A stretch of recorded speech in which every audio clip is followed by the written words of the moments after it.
Welcome to the future. Technologies and innovations that sculpt our industry.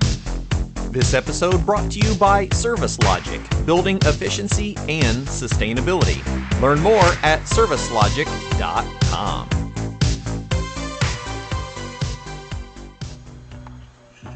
Greg, what's going on? Man, I'm just sitting here. I've got this truck full of cool stuff, and I'm trying to decide which one of these nice digital multimeters I want to take up on the roof with me this morning. Man, I'm all about new tools and technologies. I'm always buying anything that I can get, and our industry has really changed with the tools that are available to us. So let's talk about tools for a minute, because I've got tools that I like, and I've got tools that have been around for a long time. But some of those tools aren't as useful as they used to because there's new tools. Let's talk a little bit about what did tools look like when you first got into the industry?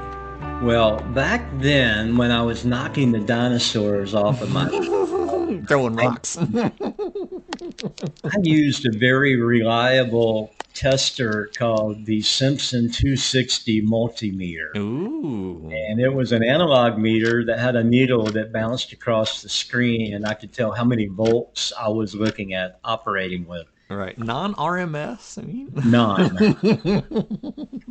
And now when I go into my garage and I open my toolbox, I see a plethora of so many cool tools that make our tools of old look antiquated.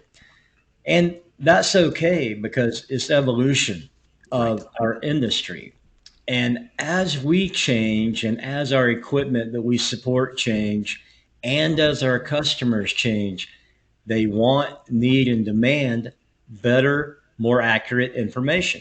And the only way you can do that is to stay current with your tool bag. Absolutely. You know, I at one point in my career, I was at the Indiana Masonic Home. So I had taken a break from the family business to go do some commercial HVAC and refrigeration. And in that department, it was a combination of maintenance and grounds people, all in the same building, all in the same department. And one of the old guys that was in the maintenance department, in the grounds department, we were hanging out and we were talking about tools of the trade. And at that time, I was rebuilding. I had a '66 Chevy truck, and I was building a 400 small block Chevy for it. And I was talking about honing out the cylinders, and he said, there was a time that I used to hone out blocks on Model Ts. I'm like, tell me about the tools that you used. He said I had a wooden block that had a cast iron head to it and a mallet. Can you believe that? And that was how they honed the cylinders in his early days. Now remember, this is 20 plus years ago, and Dale was probably 80 at the time. Retired for decades. He was just a volunteer. He lived at the Masonic Home. He volunteered his time building, engines for the tractors and such. So early on in his career, he used a mallet and an iron-tipped wooden tool to hone cylinders of engines. So we think about how tools have changed efficiency over the years. I know in my own side of things, tools have changed the way my efficiency is as a technician and now as a teacher and giving back into the industry. I've still got a dial-a-charge with R12 in it down here in my garage. Do I use that for charging a system? No. Can I use it to teach basic principles and fundamentals? Absolutely. But the tools have really changed, especially in this last couple decades. Well, I think that we have to change. Yes. And we have to change because if you're working on a Daikin VRV or VRF refrigerant system, you can't use a dollar charge because it's not accurate enough. So you have to go to digital instrumentation, whether you're weighing it in, weighing it out, or if you're checking pressures and temperatures. You have the ability now to do all this in an IoT environment. Faster. Oh, man. With wireless sensors, and you're able to do it in real time and adjust charges, adjust airflow, and you see immediate response. And you may remember the days of making an adjustment on a thermostatic expansion valve, and you have to wait 15 A minutes to quarter let of it. at a turn, wait That's 15. right. And that is part of the evolution of the equipment and specifically the evolution of the tools.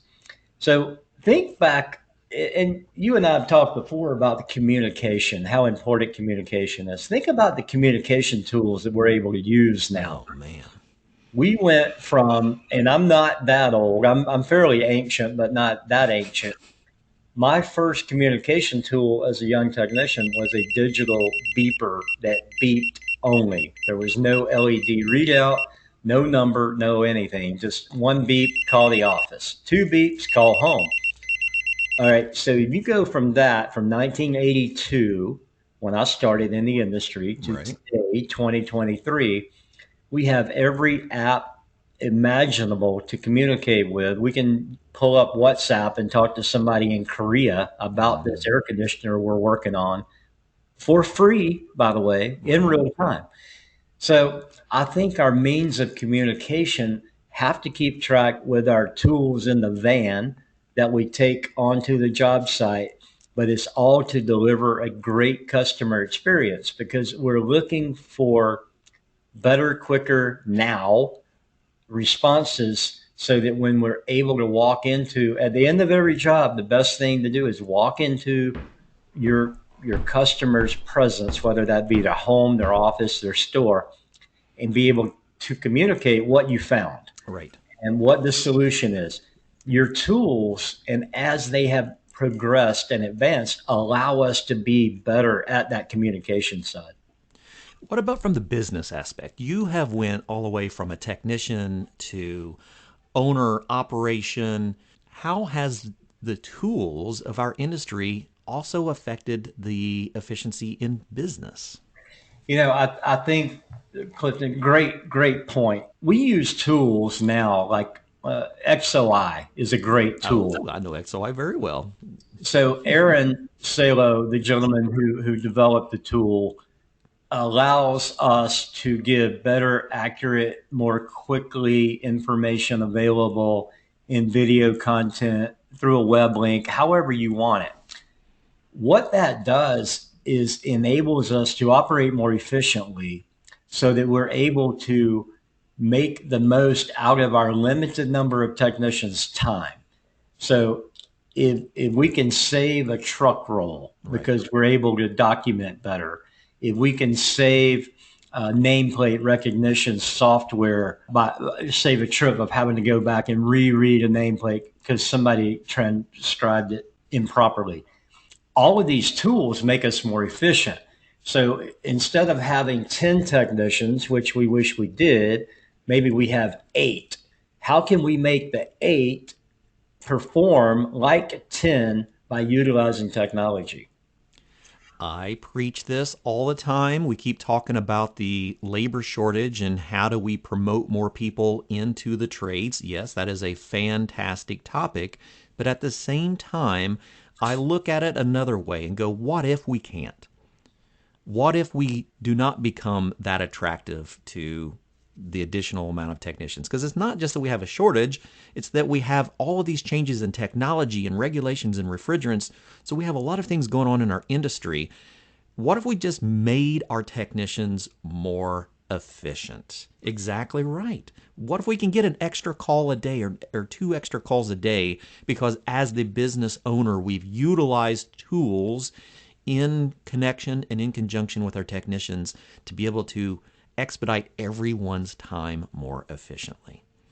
Well, I think one feeds the other. Yep. So if you're a company and you utilize technology and you utilize tools well, and you're not scared of technology, you embrace it, you're going to attract. We talked about generations of Mm-hmm. folks Yep. before.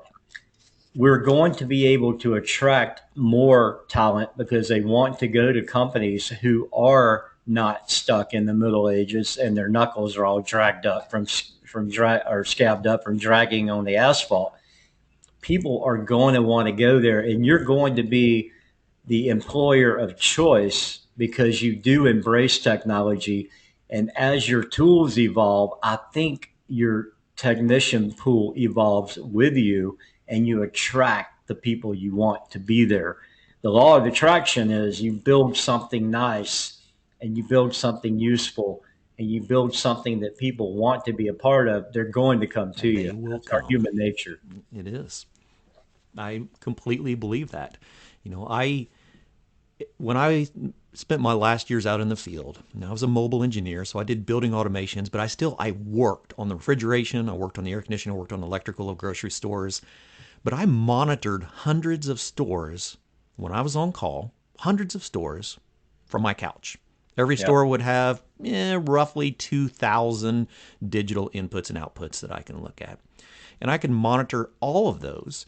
And if I had something that was causing an error, I could look at that and I could evaluate it. I could look at trends in history and have a general idea what I needed. If I had Right. a sensor that was bad, I could literally just borrow the output from another piece of equipment and use that as an input to get it by for a moment. Save that call on headed out to that job. And when I do send the technician out to that job, they're taking the part with them that's already been identified as being a failing component. How does that affect a business? It multiplies your workforce. Well, it also allows, totally agree with that. It also allows your customer to realize you're taking care of them and That's not right. abusing them. Exactly. Because if you knew that and you sent a guy anyway, then you're billing them for an unnecessary trip. That's right.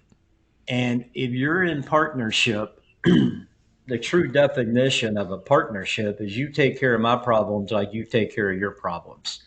So if you're a customer and you build that rapport with them and they understand that what you're doing is for the mutual benefit of you both, you're going to be really sticky and they're not going to want to get rid of you over a $10 lower bid.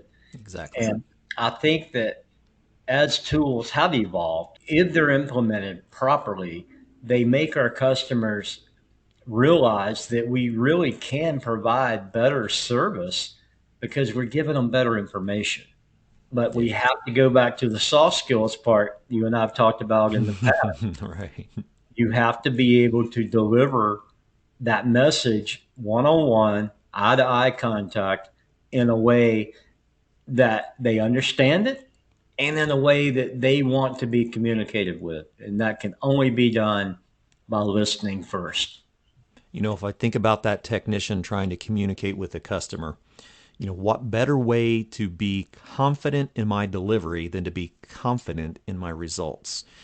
If I have validated information in front of me, if I have a reliable, reputable software that is showing me an exact outcome or scenario from a piece of equipment that I'm working on, I now can have that extra confidence of going to that customer, showing them exactly what has been found. So I see tools, and especially digital tools and tracking and commissioning and documentation, as being a vital part of our growth of an industry and aiding in that communication with our customers.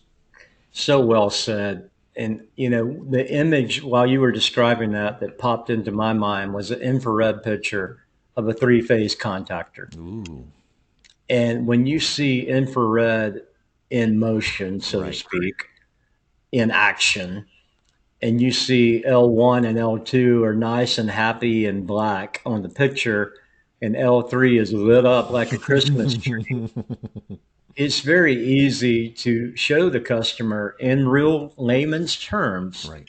why they have to replace the contactor or why you need to dig deeper is, to ohm the motor out, to meg the motor.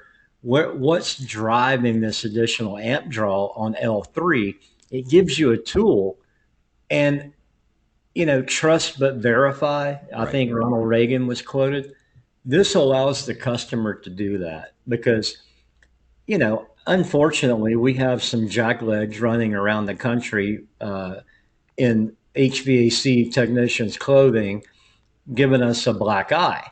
So when we're able to differentiate ourselves by being professional, by using state of the art technology and demonstrating L3 needs to be addressed here on this power, and you can show a digital image of that in real time on your phone while you're talking to them, that's got to be a warm and fuzzy.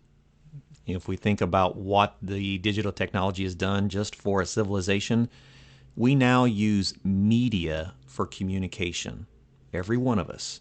We used to have a telephone. Now we have a digital communication device that we tend to trust, that we use as input for our daily life. Why would we not want to utilize that technology that customers, that people are already comfortable with, and just communicate with our technology? Yeah, great point. Great point. And think about this: when you and I were starting our careers, we're up on the rooftop, and our job that day was to change air filters in 55-ton carrier rooftop units. What a boring job. Right. Had we had a podcast where we could learn what was in the SNAP Act legislation, R32 and R454B, while we were working, instead of our AM transistor radio listening to Plugged whatever in one country ear. you could plug into, Exactly. we would have been better off if we had the tools that we had today, just from a learning aspect. And every time you're by yourself and not having to converse with somebody is an opportunity to get better at your craft, or at communicating, or at listening, or how to be a better dad, whatever.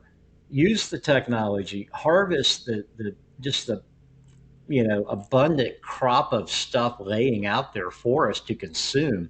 Use the tools that allow us to do that. Amen. People ask me all the time, why do I enjoy doing these podcasts? It's because I can. There's a time when I couldn't. Well said. Well said. Greg Crumpton, thank you so much for your time. You are an absolute asset to our industry. Well, I appreciate that. It means a lot. I love to help. I love to help our young and upcoming rock stars get to where they want to be. Awesome. Everyone get a chance, head on over to Straight Outta Crumpton. Thanks, Greg. Love it.